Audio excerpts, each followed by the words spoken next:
Hey guys, আসসালামু আলাইকুম। কি অবস্থা তোমাদের? কেমন আছো তোমরা? আশা করি তোমরা সবাই অনেকটাই ভালো আছো। আমিও তোমাদের দোয়া ও ভালোবাসায় এবং আল্লাহর রহমতে অনেকটাই ভালো আছি। তো আজকে নিয়ে আসলাম তোমাদের জন্য অপবাদ গল্পের দ্বিতীয় পর্ব। আর ভিডিওটা যদি আমাদের ইউটিউব থেকে দেখো তাহলে অবশ্যই চ্যানেলটা সাবস্ক্রাইব করে দিবা। তো চলো বেশি কথা না বলে গল্প শুরু করা যাক। রুমানার মিথ্যা অপবাদে ধর্ষণ মামলার আসামি হয়ে গেলাম। টাকা পয়সা ঢেলে মামলাটা মুহূর্তে মজবুত করে ফেলেছে অর্পিতার বাবা। লোকটা আমায় আগে থেকে দেখতে পারতো না, এর মধ্যে আবার রুমানা এত বড় একটা মিথ্যা অপবাদ দিল। সব মিলিয়ে নির্দোষ হয়েও জেলে বন্দি থাকতে হচ্ছে। 2 দিন পর আমাকে রিমান্ডে নেওয়া হলো। যখন টর্চার করার জন্য আমাকে চেয়ারে বসিয়ে হাত পা বাঁধা হলো তখন ভয়ে কান্না করে দিয়েছিলাম। এতদিন মানুষজনের কাছ থেকে শুধু শুনে আসছি রিমান্ডে টর্চার নাকি অনেকটাই ভয়াবহ হয়। নিজের বেলা তা প্রমাণও পেয়ে যাই। অসহ্যকর শাস্তি আমাকে ভোগ করতে হয়েছে। বিকেলে অর্পিতাকে থানায় দেখতে পেয়ে অনেকটা আনন্দিত হই। এই বুঝিয়ে আমাকে ছাড়িয়ে নিয়ে যাবে। আমার এমন ভাবনা মুহূর্তে ভুল প্রমাণ করে অর্পিতা যখন ঘৃণা নিয়ে বলল, কি রে লুচ্চামি বের হয়েছে তো, নাকি আরো পানিশমেন্ট দিতে হবে? ছি, তোর সাথে এতদিন একই ছাদের নিচে থেকেও অমানুষের রূপ কখনো দেখতে পারিনি। তুই একটা মিচকা শয়তান। অল্প বয়সী মেয়ে দেখে মাথা ঠিক থাকে না, তাই না? এবার লুচ্চামিগিরি একেবারে ঠিক করে ফেলবো, সেই ব্যবস্থাই আমি করছি। অর্পিতার কথা শুনে কান্না জড়িত কণ্ঠে বললাম, অর্পিতা বিশ্বাস করো, রুমানার সাথে আমি কিছু করিনি। যত দ্রুত সম্ভব আমাকে এখান থেকে বের করো প্লিজ। নির্দোষ হয়ে রিমান্ডে অমানসিক টর্চার আমি সহ্য করতে পারছি না। আমাকে এই কারাগার থেকে বের করো। আমার এসব ইমোশনাল কথাগুলো শুনেও অর্পিতার বিন্দুমাত্র ইমোশন হলো না। উল্টো রাগী কণ্ঠে বলল, স্বামী বলে যে তোকে মহব্বত দেখিয়ে ছাড়িয়ে নিব এটা তুই ভাবিস না। এমন মেয়ে আমি নই। তুই যে কাজ করেছিস তার প্রাপ্য শাস্তি পাবার পর জামিন নিয়ে দিব, এর আগে কোনোভাবেই না। যে আগুন আমার মনে ধরিয়ে দিয়েছিস তা একমাত্র কমবে তোর উপর লাঠিচার্জ করলে। তোর কষ্ট দেখলে আমার আত্মা শান্তি পাবে। অর্পিতার কথাগুলো কেন জানি বিশ্বাস করতে পারছিলাম না। যে মেয়ের চোখের দিকে তাকালে ভালোবাসা ছাড়া অন্য কিছু দেখতে পারতাম না, আজকে অবিশ্বাস করে আমাকে এতটা কষ্টের মাঝে ফেলে চলে গেল। একবারের জন্য তার মন কাঁদলো না। এটাই হয়তো বড়লোক পরিবারের মেয়েদের মন। আজকে আমি যদি কোনো গরিব ঘরের মেয়েকে বিয়ে করতাম তার কাছে সবসময় প্রিয় থাকতাম। যত কিছুই হোক না কেন কখনো আমাকে এতটা কষ্টের মাঝে ফেলতে পারতো না। বড় হওয়ার পর কখনো আমার চোখ থেকে অশ্রু ঝরে নাই। এখন এতটা অমানসিক নির্যাতন আমার উপর চালাচ্ছে তা ভাষায় প্রকাশ করা সম্ভব না। নিরুপায় হয়ে চোখ দিয়ে পানি পড়ছে। বাড়িতে অসুস্থ মা, যদি সে জেনেও থাকে তার পক্ষে সম্ভব না যে আমাকে ছাড়িয়ে নিয়ে যাবে। আর একটা বোন, সে তো একটা নিমুহারাম, ভুলেও খোঁজ খবর নেয় না। নিজেকে বড্ড অসহায় বলে মনে হচ্ছে। যদি কেউ আমাকে এই কঠিন আযাব থেকে মুক্তি দিত তাহলে সারা জীবন তার কাছে ঋণী হয়ে থাকতাম। 3টা দিন রিমান্ডে অসহ্যকর আঘাত আমাকে ভোগ করতে হয়েছে। কেউ দেখতে পর্যন্ত আসতে পারে নাই। একটা দিন পার হয়েছে আর আমার কাছে সেটা বছরের সমান মনে হয়েছে। এভাবেই জেলে 1 মাস 17 দিন থাকার পর হঠাৎ একদিন কে জানি আমার জামিন করিয়ে দিল। পুলিশ অফিসারকে জিজ্ঞেস করলে বলে যে একটা মেয়ে এসে আপনার জামিন করিয়েছে, ওনার নামটি বলতে নিষেধ করেছে। পুলিশ অফিসারের কথা শুনে চুপচাপ একটা সাইন দিয়ে জেল থেকে বাইরে বের হলাম। 2টা মাস পর বাহিরের আবহাওয়া অন্যরকম একটা ফিল হচ্ছে। একবার সামনে আগাতে লক্ষ্য করলাম অর্পিতা সহ ওর ফুল পরিবার গাড়ি নিয়ে আমার দিকে তাকিয়ে আছে। ওদেরকে দেখে মুহূর্তে পায়ের রক্ত মাথায় উঠে গেল। মনে হচ্ছে মানুষগুলাকে খুন করে জেলে যাই। পরক্ষণে নিজের রাগ সংযত রেখে সামনের দিকে হাঁটা শুরু করলাম। আচমকাই অর্পিতা আমার সামনে এসে পা ধরে কান্না জড়িত কণ্ঠে বলল, আমাকে ক্ষমা করে দাও, আমি না বুঝে অনেক বড় অন্যায় করে ফেলেছি তোমার সঙ্গে। অর্পিতার কথাটা শেষ হওয়া মাত্র একটা লাথি মেরে ছিটকে ফেলে দিলাম। পরক্ষণে চুলের মুঠি শক্ত করে চেপে ধরে বললাম, আমাকে কি তোর পুতুল মনে হয়? যখন যা খুশি তাই করবি। তোর বোন আমাকে মিথ্যা অপবাদে জেলে ঢুকিয়েছিল, এবার তোকে খুন করে আবারও জেলে যাব। এটা বলে ঠাস করে অর্পিতার গালে থাপ্পড় বসিয়ে দিলাম। আরেকটা থাপ্পড় মারার আগেই কে জানি পেছন দিক থেকে আমাকে আটকিয়ে নিল। মুহূর্তে অর্পিতার বাবা মা দৌড়ে চলে আসলো। শাশুড়ি মা এসে অর্পিতাকে বুকে জড়িয়ে নিয়ে আমার উদ্দেশ্যে বলল, এই ছেলে, তোমার কি হিতাহিত জ্ঞান নেই? অন্তঃসত্ত্বা মেয়েটাকে এভাবে রাস্তাঘাটে মারতেছো। আমি বললাম, ওকে মারতে মারতে মেরে ফেললেও আমার মনের জ্বালা মিটবে না। ওকে তো আমি।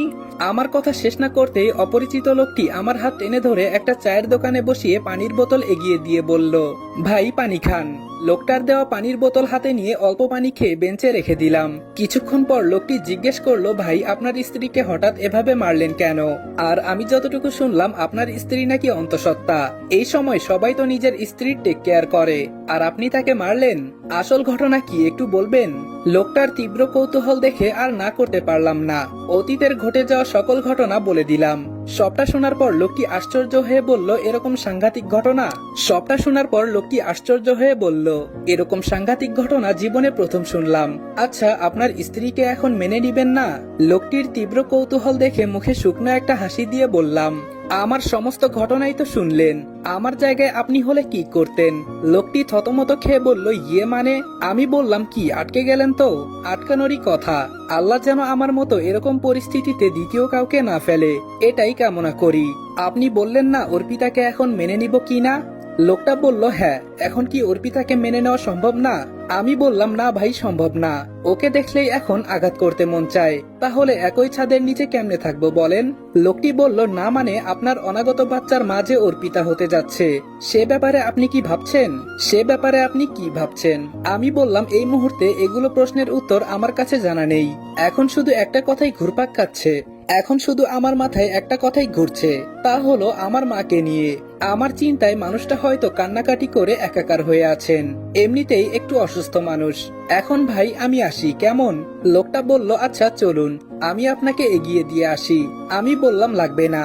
লোকটা বলল, আরে ভাই, কি যে বলেন না, এত সময় নষ্ট করে আমাকে আপনার গল্প শোনালেন, আর আমি আপনাকে এগিয়ে দিয়ে আসবো না? এটা কেমন দেখায়? আপনি আসুন তো। লোকটি এই বলে আমার হাত ধরে উনার বাইকের পেছনে উঠালেন, আমার বাড়ির ঠিকানা জেনে বাইক স্টার্ট দিলেন। ঘন্টা দেড়েক বাইক জার্নি করার পর বক্সিগঞ্জ এসে পৌঁছালাম। লোকটাকে বাড়িতে আনার অনেক চেষ্টা করেছি, কিন্তু কাজের অজুহাত দেখিয়ে চলে যান। তারপর একটা রিক্সা ডেকে আমি আমার গ্রামে চলে আসি। 2 মাস পর নিজের গ্রামে আসলাম। কেমন কেমন জানি একটা অনুভূতি হচ্ছে। এলাকার ভাই ব্রাদাররা সবাই আমার দিকে অদ্ভুত দৃষ্টিতে দেখছে, কেউ আবার খুশি হয়ে ভালো মন্দ জিজ্ঞেস করছে। তাদের প্রশ্নে তেমন কোনো উত্তর দিলাম না। বাড়িতে ঢুকে মার কাছ থেকে টাকা নিয়ে রিক্সাওয়ালার ভাড়াটা মিটিয়ে নিজের রুমে এসে বসলাম। মা আমার পাশে বসে অঝোর ধারায় কান্না করতে লাগলো। আমিও চুপচাপ চোখের জল ফেলতে লাগলাম। মা ছেলে এভাবে কিছুক্ষণ কান্না করার পর আগ বাড়িয়ে বললাম, মা কান্না করছো কেন? যা হবার তা তো হবেই। মা বললেন, বাবারে, আমি অসুস্থ একা একজন মানুষ, আমার পক্ষে সম্ভব হয়নি তোকে এক নজর দেখার, নিরুপায় হয়ে কান্না করছি। এলাকার নেতার কাছে গিয়ে হাত জোর করে বলেছিলাম, ভাই সাহেব, আমার ছেলেটাকে জেল থেকে ছাড়িয়ে এনে দেন। আমার কথাগুলো এক কান দিয়ে শুনে আরেক কান দিয়ে বের করে দিত। আমার কথার কোনো মূল্য দেয়নি। তোর বোন ফারিয়াকেও জানিয়েছিলাম, সে আসতে চেয়েছিল, কিন্তু আসে নাই। বাবা, একটা কথা কি জানিস, আজকে যদি তোর ছায়া দেবার মতো মানুষটা বেঁচে থাকতো তাহলে তোর পেছনে লোকের অভাব হতো না। মা এটা বলে তার আঁচলে চোখের জল মুছে নিল। এতক্ষণ মার কথা শুনে আমিও চোখের জল আটকাতে পারিনি। নীরবে টপ টপ করে ঝরতেছিল চোখের পানি। চোখের জল মুছে বললাম, আমার বোনটাও অনেক নেমোহারাম হয়ে গেছে, একবার তো চোখের দেখা দেখে যেতে পারতো। আসলে একটা কথা কি মা জানো, আপুও আমার খোঁজ খবর ঠিকই নিত, যদি আমি কিছু পাঠাতে পারতাম। কিছু দিতে পারি না বলেই আমার কথা ভুলে গেছে। মা বললেন, আমিও ভেবে নিয়েছি আমার কোনো মেয়ে নেই, আমার শুধু একটা ছেলে আছে। বাদ দে এসব কথা, এখন গোসল করে আয়, আমি তোর জন্য রান্না করতে গেলাম। এটা বলে মা ঘরে চলে গেল। অপরদিকে ওর পিতা বালিশের মাঝে মুখ ডুবিয়ে ফুপিয়ে কান্না করছে। পাশে তার বাবা মা দুশ্চিন্তায় মাথায় হাত রেখে অনুশোচনায় ভুগছে। শেষমেশ তার মেয়ের সুখের সংসারটা ফাটল ধরে গেল। আশরাফ হোসেন তার মেয়ের কান্না দেখে অনুশোচনায় মাথা নিচু করে রইল। রেহেনা বেগম কাপা কাপা হাতে অর্পিতার কাঁধে হাত রেখে বললেন, অর্পিতা মা, খেতে চল, তোকে ছাড়া আমরা কেউ খেতে বসতে পারছি না। অর্পিতা ওর মার কথা শুনে কান্নায় ভেঙে পড়ে বলল, মা, তোমার ছোট মেয়েটার জন্য আমার সংসারে ফাটল ধরে গেছে। শুধুমাত্র তোমার মেয়ে অভিনয়ে কান্না দেখে নিজের স্বামীকে রিমান্ডে মার খাওয়ার থেকে বাঁচাইনি। ও আমার কাছে কান্না করে বলেছিল যেন আমি ওকে থানা থেকে ছাড়িয়ে নেই। আমি ওর কথা শুনিনি। পাষাণ হৃদয়ের মানুষদের মতো থানায় উল্টো টাকা ঢেলেছি, যাতে জেলে তার শাস্তিটা বেশি হয়। এত কিছু করার পর তোমার মেয়ে আজকে সত্যিটা স্বীকার করেছে। এখন আমার আর অনাগত বাচ্চাটার কি হবে ভেবে দেখেছো? অর্পিতার কান্না জড়িত কণ্ঠে কথাগুলো শুনে রেহানা বেগম মাথা নিচু করে চোখের জল ফেলতে লাগলো। মেয়ের কান্না দেখে নিজেকে দায়ী মনে করছে রেহানা বেগম। এখন কি বলে মেয়েকে সান্ত্বনা দিবে সে ভাষায় যেন তার জানা নেই। নিশ্চুপ হয়ে চোখের জল ফেলছে। আশরাফ হোসেনও মেয়ের কান্না সহ্য করতে পারলো না। রুম থেকে যে প্রস্থান করবে সে সময় অর্পিতা তার বাবার উদ্দেশ্যে বলল, বাবা, এখনো কি তোমার মেয়ের জামাইয়ের উপর রেগে আছো? থাকলে বলো, আবার তোমার কথা মতো থানায় গিয়ে কিছু টাকা ঢেলে ওকে আবার শায়েস্তা করার ব্যবস্থা করি। অর্পিতার বাবা নিশ্চুপ। অর্পিতা বলল, কি হলো বাবা, চুপ করে আছো কেন, বলো। অর্পিতার বাবা বললেন, মারে আমার ভুল হয়ে গেছে। রাগের ঘরে কি থেকে কি পদক্ষেপ নিয়েছি তা আমি নিজেও জানি না, তবে জামাইয়ের কাছে আমার করা অন্যায়ের ক্ষমা চেয়ে নিব, তারপর তোকে জামাইয়ের হাতে তুলে দিব। অর্পিতা বলল, বাবা তুমি যতটা সহজ ভাবছো ব্যাপারটা তত সহজ না, ও কখনো আমাকে মেনে নিবে না। অর্পিতার বাবা বলল, সময় সেটা বলে দিবে। এদিকে খাবার খাওয়া শেষ করে সবেমাত্র বিছানায় গা এলিয়ে দিয়েছি, এর মধ্যে হঠাৎ দেয়ালের মাঝে আমার আর অর্পিতার ছবি ঝুলানো দেখে তীব্র গতিতে রাগ আবার চেটে গেল। ব্যাস, বিছানা থেকে নেমে ছবিটা ভেঙে ছুঁড়ে ফেললাম। তারপর অর্পিতার যা যা জামা কাপড় ছিল আর ব্যবহারকৃত দ্রব্য ছিল সব একত্রে করে আগুন জ্বালিয়ে দিলাম। মুহূর্তের মাঝে অর্পিতার ব্যবহৃত জিনিস ছারখার করে ফেললাম। ফ্লোরে আগুন লাগা দেখে মা ভয়ার্ত কণ্ঠে বলল, ফ্লোরে আগুন কেন জ্বালিয়েছিস?